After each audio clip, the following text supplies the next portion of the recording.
guys, Renee here from Triple O Reptile. What I have right here is a pair of yellow Nigerian Uromastyx. Now these guys are super rad.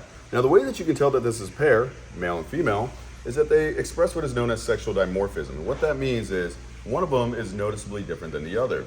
That would be this guy right here. This is your male. The males will express a very, very bright pigmentation, a nice yellow.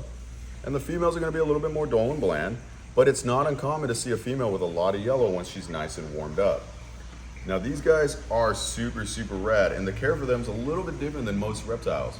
These guys want a basking spot of about 120 degrees, and the best way to reach that is with a good rock and a nice heat lamp as well.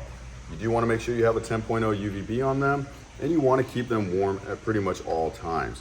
Basking spot of 120 degrees and an ambient temperature of about 85 to 90 degrees throughout the cage, and a cool zone of about 75 to 80. Now they're gonna find those cool zones in the little burrows that you give them, where there's no heat going to it and there's no light hitting it, and it's gonna be nice and shady, and that's pretty much how they're gonna regulate their temperature.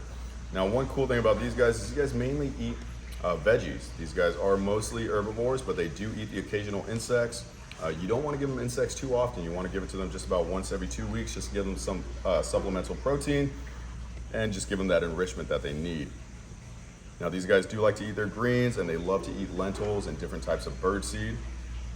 So as you can see, these guys have some really strong jaw muscles right there. Check that out. And those jaw muscles right there are going to break down those bird seeds with no problem whatsoever.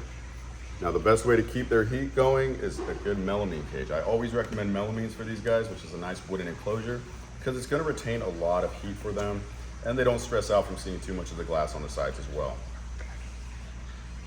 Check out that tail. That tail's super awesome as well.